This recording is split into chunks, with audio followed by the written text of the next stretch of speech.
시청자 여러분 안녕하세요. 코인 시장의 복잡한 이야기를 쉽게 전달해 드립니다. 코인 원샷의 김혜인입니다.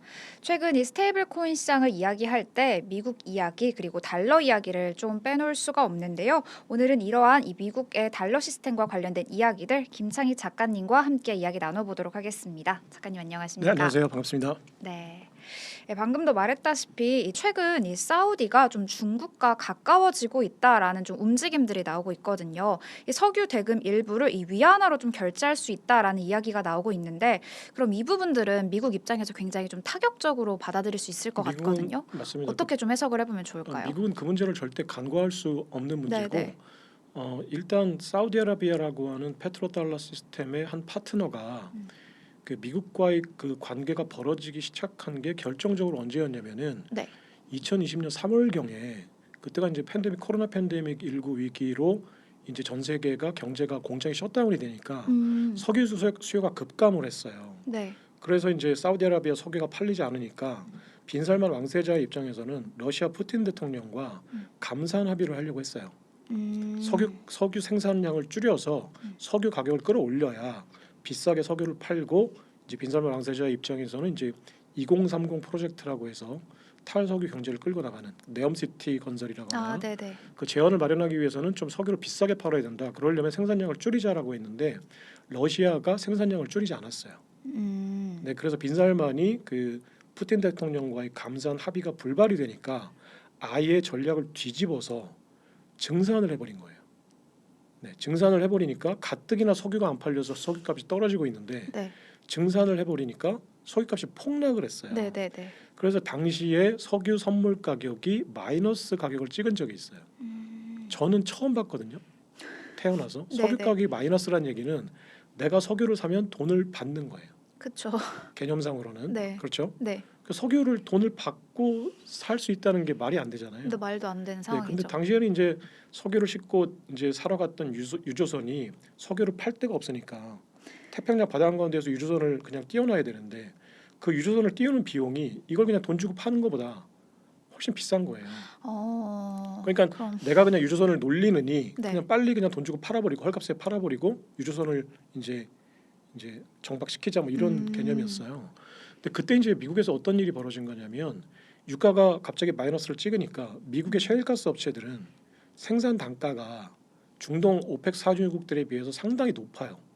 그래서 당시에 대략 40달러 선, 배럴당 40달러 선의 국제 유가가 유지가 돼야 셰일가스 업체들이 도산하지 않는다라는 얘기가 있을 정도로 이제 분석 기사들이 많이 나왔었는데, 네. 그러니까 트럼프 입장에서는 유가가 떨어지니까, 유가가 떨어지면 사실은 디플레이션 때문에 좋은 거 아니야라고 하겠지만 그 석유 기업들의 그 노동자들이 이제 트럼프 대통령의 지지 세력인데 그들이 월급을 못 받게 되니까 네네네. 그 트럼프가 경로한 거예요. 그래서 빈살만을 호시탐탐 어떻게든 이제 참교육을 시켜야겠다라는 생각을 했겠죠 그때. 그리고 그 오펙 석유 국가 사우디아라비아가 주도하는 오펙 플러스 러시아를 합친 네. 오펙 플러스 석유 국가가 밀실에서 석유 가격을 그냥 회의에서 결정하거든요. 시장 가격과 상관없이. 네, 사우디가 100달러야 그럼 100달러인 거예요. 석유 가격은 현재는 조금 과장해서 단순하면. 네네네. 그러니까 트럼프는 이게 싫은 거예요. 페트로달러 시스템에서 석유의 수요에 따라서 달러의 가치가 결정되는데 그 석유의 가격을 사우디아라비아가 결정하니까 이걸 바꿔 말하면 달러의 가치를 빈살만이 결정하고 있는 거예요. 그렇겠네요. 미국의 통화 정책이 네네. 아니고. 그러니까 트럼프는 이게 싫었던 거예요. 그러니까 2020년부터 도널드 트럼프 당시 대통령은 어떤 생각을 갖게 되냐면 오펙 플러스의 석유 담합 시스템을 깨부셔야겠다라는 생각을 하게 됩니다. 네. 그러면 그 방식이 좀 어떤 방식으로 좀 네, 그래서 부숴야 된다라고 생각을 이제 할까요? 일단은 사우디아라비아라는 파트너는 전략적으로 필요하죠. 그 그쵸. 석유라는 자원을 가장 많이 가지고 있고 또 석유 수출국 기구들의 어떤 그 마스터 격이니까 마티형 격이니까 굉장히 전략적으로 중요하기 때문에 함부로 상대할 수는 없는 상황이었겠죠. 전략적으로 잘 달래가면서 이제 네. 가야 되는 상황이었는데, 만약에 좋은 대안이 있다면 트럼프는 사우디를 버릴 수 있겠죠. 꼴보기 싫으니까.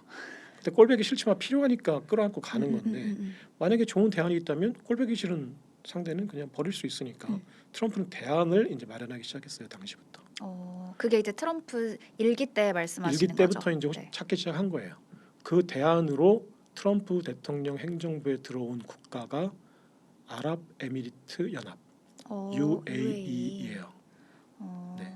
왜 그랬냐면 UAE의 석유는 일단 기본적으로 이제 그 300만 배럴 정도를 생산해요. 하루에. 네. 근데 사우디아라비아가 1000만 배럴 생산하니까 석유 생산량으로 따지면은 30%밖에 안 돼요. 그래서 미국이 네. 아랍에미리트에게 자본과 기술력을 공급해주고 아랍에미리트의 산유량을 획기적으로 늘리는 작업을 하기 시작합니다. 네. 이 작업을 하기 위해서는 주변 국가의 자본과 기술을 가진 이스라엘이라고 하는 나라를 끌어들였어야 되는 거예요. 네. 네. 그리고 미국의 빅테크 기업들이나 석유 기업들이 아랍에미리트에 본격적으로 투자를 하기 위해서는 아랍에미리트 연합이 미국화된 시스템을 갖추고 있어야 돼요. 금융망이나 여러 가지 면에서. 그래서 그런 작업들을 이제 아랍에미리트 당시 모함마드 빈 자이드 대통령과 조율하면서 과연 아랍에미리트가 사우디아라비아를 대체할 만한 이제 페트로달러 2.0의 파트너로 이제 파트너가 될 상인가를 계속 테스트해봤던 거예요. 네. 근데 이제 아랍에미리트 연합이 페트로달러 2.0의 파트너가 될 것이라는 판단을 하게 된 게 아브라함 협정이라고 하는 이제 이스라엘과 수니파 이슬람 국가들과의 평화 협정에서 그 사우디아라비아가 파키스탄 문제를 명분으로 이제 망설이고 있을 때 아랍에미리트 연합이 그 틈새를 비집고 치고 들어와서 이스라엘과 아랍에미리트 연합 간의 평화 협정인 아브라함 협정을 2020년 9월달에 백악관에서 그 트럼프의 중재로 네타냐후와 자이드 대통령이 도장을 찍습니다. 네, 이 도장을 찍었던 결정적인 계기가 원래 이슬람 국가들과 유대 국가인 그 이스라엘 간의 평화 협정은 불가능하다는 게 외교가의 정설이에요. 왜냐하면은 이슬람 국가들은 기본적으로 이스라엘을 네. 독립국가로 인정하지 않아요. 네, 그렇기 때문에 평화 협정을 맺는다, 국가 간의 평화 협정을 맺는다는 것은 아예 처음부터 성립이 안 되는 단어예요. 팔레스타인 문제도 있었고, 근데 당시에 쿠슈너라고 하는 왜 그 트럼프 대통령 이방카 딸의 남편이죠, 사위 유대인이에요. 유대 자본의 이제 커넥션이죠. 근데 쿠슈너가 이 문제를 철저하게 실리주의적인 관점에서 접근하기 시작해요. 그래서 미국의 외교 담당 부처인 이제 국무부를 완전히 제끼고 쿠슈너라는 인물이 특사로 이제 아랍에미리트에 가서 이제 외교를 하기 시작합니다. 그래서 아랍에미리트에게 팔레스타인 문제를 무마하고 이스라엘과 평화협정에 도장을 찍기 위해서 내가 당시에 2020년 7월에 이스라엘이 그 팔레스타인 가자지구 서안을 무력으로 점령을 하려고 하는 그 전략을 이제 모사드가 추진하고 있었어요. 7월달에. 네. 근데 이 첩보를 아랍에미리트 연합에게 전달해주고 지금 이스라엘이 팔레스타인을 치려고 한다, 강제 병합하려고 한다. 그런데 당신이 그 아브라함 협정에 도장을 찍어주면 내가 이스라엘 네타냐후를 설득해서 팔레스타인 가자지구 침공을 못하게 해줄게. 그러면 수니파 국가들 간에 명분이 서잖아요. 네네. 팔레스타인은 수니파 국가거든요. 수니파 막내 국가예요. 네. 그러니까 수니파 막내 국가를 지켜줬다는 명분으로 아랍에미리트가 그것을 지렛대로 해서 이스라엘과 평화협정을 맺게끔 명분을 만들어준 거예요. 쿠셔너 사위가. 네. 근데 당시 아랍에미리트는 이제 아부다비와 두바이라는 도시가 이미 이제 탈석유 경제였어요. 뭐 금융, 엔터테인먼트, 뭐 마이스 네네네. 같은 이런 걸로 먹고 사는 중동에서 유명한 이제 음. 탈석유 경제였죠. 두바이하고 유명하잖아요. 네네. 근데 돈이 필요했던 거예요. 그 도시를 살려서 빨리 아랍에미리트를 탈석유 경제로 만들려면 아랍에미리트는 사우디아라비아하고 전략이 달랐던 게 사우디아라비아는 감산으로 석유 가격을 올려서 비싸게 팔자는 전략이었고 어차피 산유량이 많으니까 네. 가격을 올리는 게 관건이었어요. 사우디아라비아는. 근데 아랍에미리트는 산유량은 적은데 산유량을 늘리고 싶은 거예요. 돈을 더 벌기 돈을 위해서. 더 벌기 위해서 300만 배럴 팔아가지고서는 언제 그거 두바이에 건물 짓고 빌딩 짓고 해요. 그러니까 빨리 석유를 캐내서 네. 팔자. 네. 그래서 증산을 하자. 음. 뭐 이런 움직임을 이제 펼치고 있었는데 증산을 하려면 여러 가지 투자 자금이 필요하니까 이스라엘이 손을 잡은 거예요. 그래서 그때부터 이스라엘의 그 스타트업들의 기술력과 핀테크 기술력과 AI 기술력과 그리고 이스라엘 유대 자본과 월가의 금융 자본이 아랍에미리트에 급격하게 밀고 들어가요. 네. 네, 그래서 두바이하고 아부다비에 본사를 차린 여러 가지 기업들이 이제 아부다비에서 활동을 하기 시작하면서 AI 업체라거나 이제 AI 데이터 센터라거나 아니면 아. 석유 거래소라거나 이런 것들이 막 생기기 시작합니다. 음. 그때 막 생기기 시작한 여러 가지 기업들 중에 페트로달러 2.0과 연결해서 저희가 지금 가장 주목해야 될 기업이 IFAD라고 하는 석유 선물 거래소예요. IFAD라고 하는 석유 선물 거래소는 어떤 회사냐면 그 아랍에미리트의 석유를 저희가 머반유라고 하거든요. 네네네. 예전에는 두바이유라는 석유가 있었어요. 벤치마크 석유가. 네. 근데 그 두바이유라는 석유가 사실은 산유량도 적고 여러 가지 면에서 세계 3대 벤치마크 석유의 기능을 못 하니까 사실은 두바이유는 유명무실해진 상황이었어요. 근데 머반유라고 하는 고품질 경질유가 아랍에미리트에 생산이 되는데 이 고품질 경질유는 한국, 일본, 중국 같은 이 석유를 가공해서 휘발유나 뭐 엔진오일 같은 것들을 가공해서 만들어 파는 국가들이 상당히 선호하는 석유라고 합니다. 품질이 품질이 좋아서 높아서. 그런 건가요? 그러니까 2차 가공 상품을 만들어서 비싸게 팔기 좋은 석유예요. 음. 그래서 아랍에미리트에서 생산되는 석유는 대부분 우리나라 GS 칼텍스가 많이 연관이 돼 있어요. 우리나라하고 이제 일본하고 중국, 홍콩, 대만 같은 이런 국가들 이제 그 중개 무역 국가들이 네네. 많이 사가는데 그래서 이제 이 석유를 파는 거래소를 이제 그 2021년에 아이스라고 하는 거래소 전문 업체와 아랍에미리트 국영석유공사가 합작해서 만들어요. 네. 근데 이 회사의 대주주는 아이스라고 하는 회사예요. 아이스요. 네, 아부다비 국영석유공사는 굉장히 작은 지분을 가지고 참여하고 있어요. 그럼 아이스라는 업체가 어떤 업체인지가 이제 페트로달러 2.0에서 굉장히 중요해지는 대목이에요. 네. 어떤 어떤 회사인 업체인지 거죠? 이제 궁금해지시죠? 네네. 그러니까 아이스라고 하는 업체는 그 아이스라는 이름을 요즘 이제 신문에서 보신 분들은 이게 이민국이에요. 미국의 이민국. 미국의 이민국도 아이스라고 해요. 네. 그래서 혹시 이게 이민국 아니야라고 할 수 있는데 음. 여기서 얘기하는 아이스는 인터컨티넨탈 익스체인지라고 해요. 그러니까 국제 거래소라고 해요. 전 세계에 있는 주요 거래소를 자회사로 거느리고 있는 모기업이에요. 헤드쿼터. 그렇구나. 네. 대표적으로 전 세계에서 가장 유명한 증권 거래소가 아이스의 자회사예요. 네, 전 세계에서 가장 유명한 증권 거래소가 뭘까요? 뉴욕에 있는 그렇죠. 거 아닐까요? 뉴욕 증권 거래소예요. 네. NYSE, 뉴욕 스탁 익스체인지죠. 뉴욕 스탁 익스체인지 NYSE가 바로 이 아이스의 자회사예요. 네. 그렇다면 뉴욕 스탁 익스체인지를 거느린 아이스가 왜 아부다비에 석유 선물 거래소를 차렸을까? 라는 거예요. 여기서부터 이제 페트로달러 2.0이 시작돼요. 그렇군요. 네. 지금 그런 말씀을 좀 들어보니까 이 미국과 월가가 이 UA라는 좀 대체제를 찾은 것 같거든요. 그리고 그 안에서 이 머바뉴 그리고 석유 선물 거래소, 이 IFAD의 거래소가 더욱더 좀 중요해지고 있다라는 부분들 언급을 해주셨는데, 그럼 사실상 이제 미국의 힘이 더욱더 강해지고 있는 거잖아요. 그 중동 국가에서 좀 이렇게 좀 해석을 하고 있는 게 맞을까요? 일단 아까 제가 말씀드렸듯이 트럼프 행정부의 목적은 IFAD라고 하는 석유 거래소를 이제 아이스가 아부다비에 설립하는 거를 상품 선물 거래 위원회가 굉장히 적극적으로 승인을 해줬어요. 승인이 벌써 되어 있는 네네. 거네요. 트럼프 행정부에서 한 거예요. 네, 2020년에 네. 트럼프 행정부 1기 때 승인을 해준 거예요. 그럼 트럼프는 그걸 왜 승인해 줬을까? 라는 거예요. 그 달러 패권을 좀 가지고 오기 위해서 한 맞죠. 걸까요? 근데 일단 처음 제가 아까 말씀드렸듯이 트럼프가 2020년에 그 빈살만에게 경로하면서 하고 싶었던 거는 오펙 플러스의 석유 담합 시스템을 깨부수는 거예요. 네, 시장 가격으로 깨부시겠다는 거예요. 네, 사우디아라비아는 오펙 밀실에서 지하실에서 꽁냥꽁냥 해가지고 석유 가격을 결정합니다. 네. 근데 이 IFAD라고 하는 선물 거래소는 그 600만 배럴의 현물이 바로 청산 가능한, 왜냐면 석유 산지잖아요, 거기가. 네. 석유가 생산되는 곳이잖아요. 석유 생산되는 곳에 거래소를 만들어 놓고 이 현물 석유를 기반으로 선물 거래를 하는 거예요.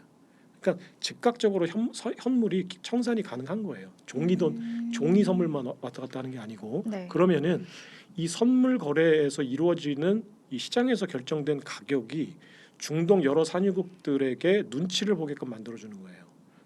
예를 들어서 오펙에서 갑자기 석유 가격을 120달러로 배럴당 120달러로 고시를 했어요. 네. 근데 옆에 있는 IFAD에서 갑자기 시장 가격이 80달러로 결정되고 있어요. 네. 그렇다면 사람들이 사우디아라비아의 석유를 살까요? 아니요. 비싼데 안 안 살 사죠. 것 같아요. 또 한 가지 그래서 그 아부다비 선물 거래소가 이제 그 오펙과 다른 정책을 펼치기 시작하는데 결정적인 게 차액 거래를 허용하는 거예요. 그게 무슨 말이냐면은 네. 사우디아라비아에서 GS 칼텍스가 석유를 살 때에는 음. 얼마에 사든지 산 석유를 제3자에게 되팔지 못하겠다는 계약을 맺어요. 네, 이 얘기는 무슨 얘기냐면 GS 칼텍스가 싸게 사서 어딘가에다 비싸게 팔아서 차액 거래를 못 해요. 네네네. 네, 이건 무슨 얘기냐면 전적으로 모든 시장 가격을 오펙이 결정하는 거예요. 그렇네요. 시장에서 차익 거래를 통해서 가격이 조절되는 기능을 아예 없애버린 거예요. 근데 이 아부다비에서 파는 IFAD에서 파는 머반 석유는 아랍에미리트 연합이 이 차익 거래를 허용했어요. 그 얘기는 무슨 얘기냐면 아부다비에서 싸게 사서 사우디아라비아로 들어가는 유조선에게 비싸게 팔 수 있는 거예요. 만약에 아부다비에서 $80로 석유를 팔면 네. 사우디아라비아에서 $120에 계약하러 가는 유조선을 잡아놓고 네. 내 석유 $100에 사 그러면 당연히 사겠죠. 그렇겠네요. $20 싼데. 그렇죠. 네, 그래서 아부다비에서 그렇게 시장의 수요와 공급으로 시장 가격을 결정해 놓고 이것을 차액 거래를 허용해서 사우디아라비아 석유 가격을 견제하겠다라는 게 트럼프 행정부의 이제 목표였어요. 그리고 네네네. 월가에서는 이제 IFAD라는 석유 선물 거래소를 이제 머반 석유, 굉장히 고품질 석유, 프리미엄 석유를 결제하는 거래소를 만들어 놓고 주변 중동 국가들로 이 거래 시스템을 이제 이식시키려고 하는 교두보 차원에서 넓히려고 하는 했군요. 교두보 차원이었던 거고 아랍에미리트의 입장에서는 월가의 금융공학을 이용해서 월가의 선물 시장을 이용해서 빨리 자국의 석유를 현금으로 바꾸고 싶었던 거예요. 이 3자의 이해관계가 딱 맞아 떨어지니까 트럼프 대통령이 얼씨구나 좋다 하고 아랍에미리트 가서 선물 거래소 차려라. 그리고 아이스라고 하는 유대 금융 자본이 이제 바로 들어가서 IFAD라고 하는 인터컨티넨탈 이제 퓨처스 아부다비라고 하는 석유 거래소를 딱 차려놓고 앞으로 중동의 석유 가격은 우리가 결정합니다. 네, 사우디아라비아 까불지 마세요라고 이제 선언을 하고 이제 들어간 거죠. 네. 네, 근데 여기서 이제 중요한 거는 그 지금 미국이 아까 이제 말씀하신 질문은 그러면 위안화 석유 결제를 사우디아라비아가 추진하니까 그렇다면 앞으로 페트로달러 시스템을 제3국의 화폐로 결정하지 못하게끔 어떻게 단도리를 칠 거냐. 그 방법이 아직은 없었던 거네요. 네, 이 문제가 이제 고민을 했는데 이 문제 해법으로 스테이블 코인을 선택한 거예요. 미국 정부가 그럼 달러 대신에 이 스테이블 코인으로 결제를 하게끔 네, 그러니까 만들었다. IFAD라는 석유 선물 거래소에서 네. 이제 궁극적으로 아직까지는 종이 달러로 100% 결제해요. 아직까지도요? 네, 그러니까 사우디아라비아 석유는 페트로달러 시스템이긴 하지만 100%는 아니에요. 한 90% 정도는 달러로 결제하지만 10%는 유로와 등등의 이제 다른 기축 통화로도 결제를 합니다. 근데 IFAD에서는 100% 종이돈 달러로만 결제를 해요. 네. 근데 이 종이돈 달러로 결제하는 이 시스템조차도 여러 가지 불편한 점이 있고 단속하기가 쉽지 않으니 이 석유 선물 거래소를 디지털로 만들어서 온체인상에서 스테이블 코인과 연결하겠다는 거예요. 네. 석유라는 선물 상품을 그러면 뭘로 만드느냐, 온체인화하느냐? 네. RWA로 하는 거예요. 그 토큰화로 한다는 그러니까 거죠. IFAD에서 결제되는 머반 석유라는 상품을 사고 팔 수 있는 권리를 RWA로 만들어서 IFAD에서 이제 석유 토큰으로 팔고 이 온체인에서 석유 토큰이 결제되는 거를 달러 스테이블 코인, 디지털 달러인 달러 스테이블 코인과 연결해서 달러 스테이블 코인으로만 사고 파는 시스템을 구축하겠다라는 것이고 실제로 실행 계획을 지금 짜놓고 이제 실행하고 있는 상황인데 그렇다면 어떤 스테이블 코인을 쓸 거냐? 그렇죠. 되게 스테이블 코인도 종류가 많잖아요. 그러니까 미국의 입장에서는 사실은 국채를 팔아야 되는 문제가 있으니까 그러니까 미국 지니어스 액트가 규정해 놓은 그 요건을 맞춘 적격 스테이블 코인 업체들이 발행한 달러 스테이블 코인을 쓰게끔 하는 게 목적이죠. 근데 실제로 현실적으로는 지금 그게 아이스라고 하는 미국 기업의 소유긴 하지만 그 거래소가 그 어떤 규제를 받는 당국은 사실은 아부다비 금융 당국이에요. 그곳에 있기 그곳에 때문에요? 현지에 있으니까. 네. 그러니까 아부다비 금융 당국이 지금 어떤 스테이블 코인을 적격 스테이블 코인으로 승인을 해줬냐면 유니버셜이라고 하는 현지 스테이블 코인 업체가 발행한 유니버셜 코인을 승인해 준 거예요.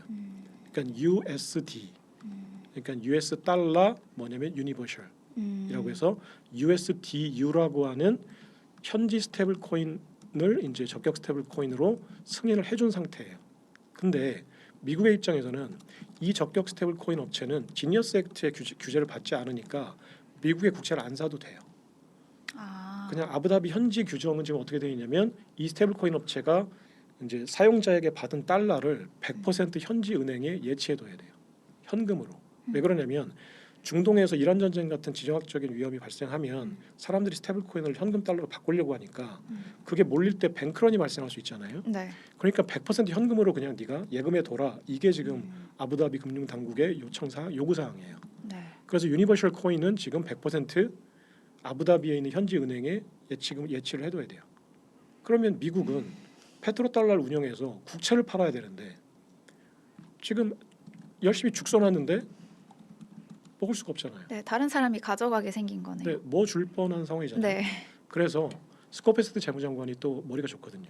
그래서 이것을 지니어스 액트가 규정하는 스테이블 코인과 사실상 같은 상태로 만들려고 하는 작전, 오퍼레이션을 실행 중인데 그 오퍼레이션이 뭐냐면 아랍에미리트와 달러 수합 계약을 맺는 거예요.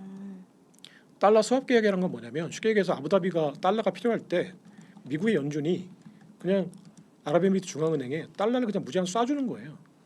그 현지 돈을 받고 아랍에미리트 연합의 돈을 받고 그러니까 달러가 부족하면 우리가 무조건 달러 찍어서 보내줄게 계좌에 네. 쏴줄게. 그러니까 무슨 얘기냐? USDU 스테이블 코인 업체가 고객으로부터 받은 돈을 은행에 넣어놓지 마. 우리가 달러 쏴줄게 필요하면. 네.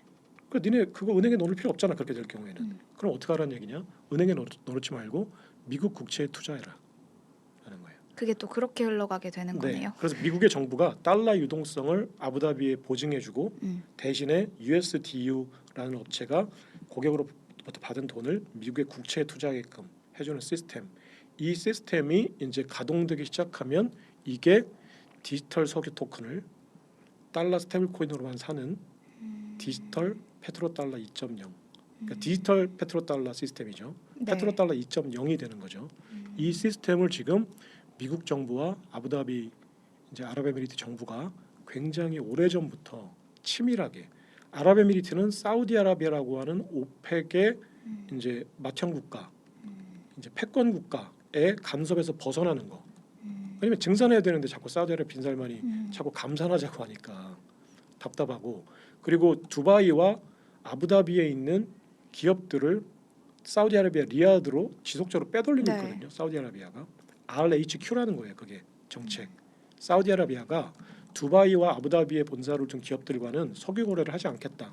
우리가 발주하는 그 건설 사업에 참여시키지 않겠다. 이 정책을 2021년부터 펼쳐왔어요. 그때부터 두바이와 아부다비에 있는 기업들이 500여 개가 아직까지 그 리야드로 본사를 옮겼어요. 그러니까 아랍에미리트 연합에서는 입장에서는 사사건건 빈살만이 미운 거예요. 증산해야 되는데 감산하라고 하지. 여기 지금 아부다비에 있는 금융 기업들이나 건설 기업들 전부 다 리야드로 본사 옮기라고 하지 하니까 해주는 것도 없으면서 계속 사사건 간섭하니까 싫은 거죠. 그러니까 이 틈을 이제 트럼프 행정부는 급격하게 파고 들어가서 아랍에미리트를 미국의 디지털 달러 패권을 유지할 수 있는 인프라를 깔아주는 이 작업을 아브라함 협정이라는 것을 2020년에 맺은 다음부터 줄기차게 하기 시작해요. 네, 아쉽지만 저희가 준비한 시간은 여기까지입니다. 다음 시간에도 더욱더 알차고 풍부한 소식으로 돌아오도록 하겠습니다. 시청해주신 여러분 고맙습니다.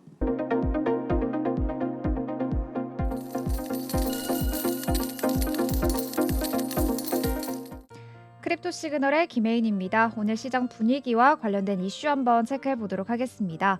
먼저 오늘 시장 분위기부터 살펴보도록 할게요.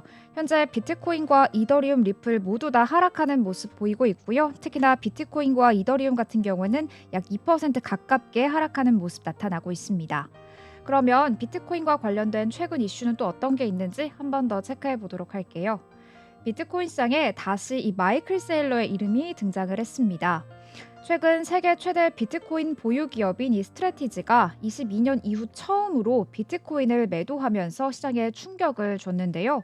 이번에는 오히려 추가 매수 가능성을 시사하는 발언이 나오면서 투자자들의 관심이 집중이 되고 있습니다. 마이클 세일러 스트래티지 회장은 자신의 SNS를 통해서 회사의 비트코인 매입 이력을 나타낸 그래프를 공개하면서 더 많은 점을 추가하기 좋은 시기다라는 글을 남겼습니다. 이 그래프는 스트래티지가 비트코인을 매수한 시점을 표시한 자료인데요. 시장에서는 세일러가 과거에도 비슷한 게시물을 올린 뒤에 실제 매수 사실을 발표했었던 만큼 이번에도 추가 매입을 암시한 것으로서 해석을 하고 있습니다. 여기에 스트래티지 퐁레 CEO 역시나 회사의 전략은 장기적으로 비트코인 보유량과 또 주당 비트코인 가치를 늘리는 것이라면서 기존 매집 전략이 변화가 없다라는 점을 강조하기도 했습니다. 이번 발언이 주목받는 이유는 최근 이 스트래티지가 약 32개 비트코인을 매도했기 때문인데요. 이 규모 자체는 약 250만 달러 수준으로 크지는 않았지만 시장에서는 절대 팔지 않는다라는 이 전략에 변화가 생긴 것 아니냐라는 우려가 제기가 됐기 때문입니다. 일부 투자자들은 향후 배당금 지급 그리고 유동성 확보를 위해서 추가 매도에 나설 수 있다라는 관측까지 내놨는데요. 다만 시장에서는 이번 매도가 단순한 현금 확보 목적이 아니라 이 지수 편입 요건을 충족하기 위한 기술적인 조치였다라는 해석도 나오고 있습니다. 실제로 일부 업계 관계자들은 시장에선 매도 자체에만 좀 주목을 하고 있지만 실제로는 전략 변화가 아닌 이 일회성 조치에 가까웠다라고 평가를 했습니다. 결국 이번 이슈의 핵심은요, 스트래티지의 비트코인 매집 전략이 여전히 유효한지의 그 여부인데요. 셀러의 발언대로 추가 매수가 현실화가 된다면 최근 약세를 보였었던 이 비트코인 시장에 다시 긍정적인 신호가 될 수 있을지 시장에 관심이 집중이 되고 있습니다. 이어서 이더리움과 관련된 최근 이슈들도 한번 체크해 보도록 하겠습니다. 이더리움이 최근 시장 급락 속에서 한때 시가총액 2위 자리를 내주는 이 이례적인 상황이 발생을 했습니다. 오랜 기간 비트코인에 이어서 시가총액 2위 자리를 지켜왔었던 이더리움이 스테이블 코인 테더에 잠시 밀려난 건데요. 이번 사건은 최근 이더리움이 얼마나 큰 시장의 압박을 받고 있는지 보여주는 상징적인 장면으로 좀 평가가 되고 있습니다. 암호화폐 전문 매체 비트코이니스트에 따르면 비트코인이 한때 6만 달러 아래로 급락하면서 가상자산 시장 전반에 매도세가 확산이 됐습니다. 이 과정에서 이더리움의 가격도 1,500달러 부근까지 밀려났고요. 시가총액이 급격히 감소가 되면서 테더의 이 시총 2위 자리를 내주게 됐습니다. 이 반면 테더 같은 경우에는 1,860억 달러 이상의 시가총액을 좀 유지하면서 상대적으로는 좀 안정적인 흐름을 보였습니다. 다만 순위 변화는 좀 오래 가지 않았는데요. 이후 비트코인이 다시 6만 2천 달러 선을 회복하면서 시장의 분위기가 일부 진정이 됐고요.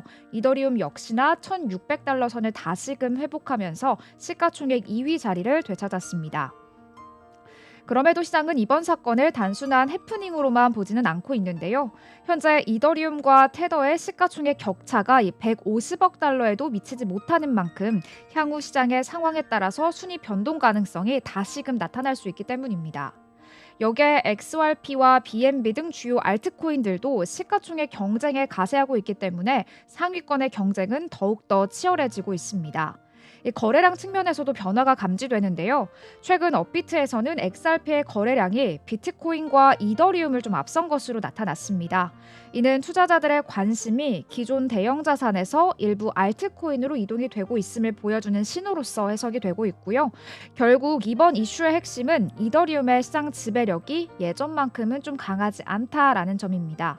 현재 반등에 성공하면서 시총 2위 자리를 되찾기는 했지만 향후 주요 지지선을 지켜낼 수 있을지 그리고 이 기관 자금 투자자의 관심을 다시 끌어올 수 있을지가 또 중요한 관전 포인트가 될 것으로 보입니다. 이어서 리플과 관련된 최근 이슈들도 한번 체크해 보도록 하겠습니다. 이 리플 XRP의 공급 구조를 둘러싼 관심이 다시금 커지고 있는데요. 시장에서는 현재 에스크로에 잠겨있는 XRP 물량이 오는 2035년까지 모두 소진될 수 있다는 전망이 나오고 있습니다. 이에 대해 리플의 최고 기술 책임자 데이비드 슈워츠가 직접 입장을 밝혔습니다. 슈워츠 CTO는 최근 커뮤니티와 이 소통 과정에서 에스크로 물량이 언제 완전히 고갈될지는 정확히 예측하기 어렵다라고 밝혔는데요. 현재 리플은 매달 일정량의 XRP를 에스크로에서 해치하고 있지만 사용하지 않은 물량은 다시 에스크로에 재예치하고 있기 때문입니다. 즉 앞으로 리플이 얼마나 많은 XRP를 사업에 활용하느냐, 그리고 또 얼마만큼을 다시 잠그느냐에 따라서 이 소진 시점은 크게 달라질 수 있다라는 설명입니다.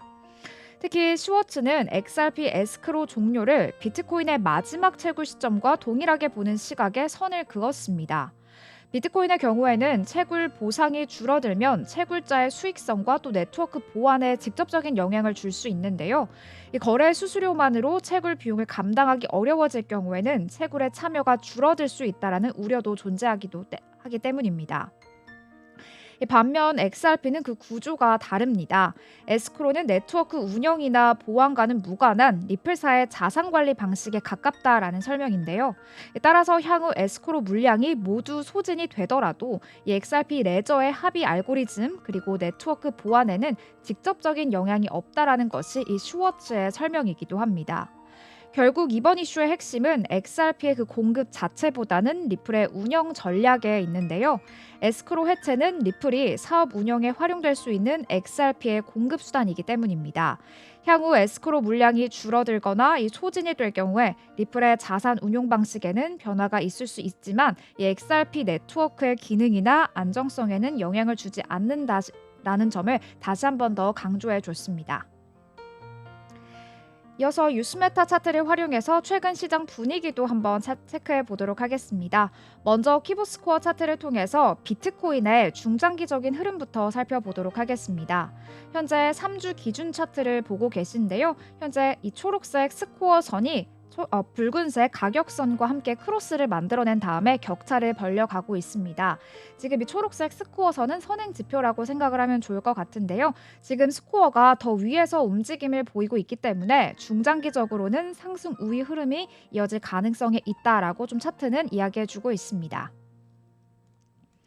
이어서 이더리움 차트도 한번 체크해 보도록 하겠습니다. 이더리움 차트 역시나 현재 스코어와 가격이 맞닿아 있는 부분이 있었습니다. 그러다가 현재 스코어와 조금씩 격차를 벌려가는 모습이 나타나고 있는데요. 단기적으로는 숨고르기 흐름이 이어질 수 있겠지만 중장기적으로 봤었을 때는 그래도 상승 우위 포지션에 조금은 더 힘이 실어져 있는 모습입니다. 이어서 XRP 리플 차트도 한번 보도록 하겠습니다. 리플 같은 경우에는 이더리움보다 더 많이 이 스코어와 가격이 격차를 만들어내는 모습이 나타나고 있는데요. 현재 선행 지표가 그 상승 우위 신호를 보여주고 있는 만큼 이 중장기적으로 긍정적인 흐름으로 이어질 가능성에 더욱더 무게가 실어져 있는 모습입니다. 이어서 중장기적인 흐름을 보여주는 비트코인의 메타 차트도 한번 체크해 보도록 하겠습니다. 현재 정확한 가격부터 살펴보면요. 캔들이 62,600선 내외에서의 움직임 보여주고 있습니다. 현재 하락했던 모습 속에서 조금은 상승 추세가 이어지고 있고요. 역시나 이 L 시그널이 발동이 됐습니다. 이 L 시그널 발동 이후 가장 고점 부근까지 봤었을 때 약 4.6%가량 상승한 모습, 거의 5% 가깝게 상승한 모습이 나타나고 있고요. 현재 핑크색 키분 라인선 밑에서 캔들 형성되고는 있지만 그럼에도 이 상승장은 좀 이어지고 있다라고 해석이 되고 있습니다. 이어서 비트코인의 RSI 지표도 한번 체크해 보도록 할게요. 현재 RSI 지표 같은 경우에는 이 50점을 기준으로 하고 있습니다. 50점 이상은 매수 심리, 50점 이하는 매도 심리가 들어오는 구간이다라고 생각을 하시면 좋을 것 같은데요. 현재 비트코인 같은 경우에는 31점입니다.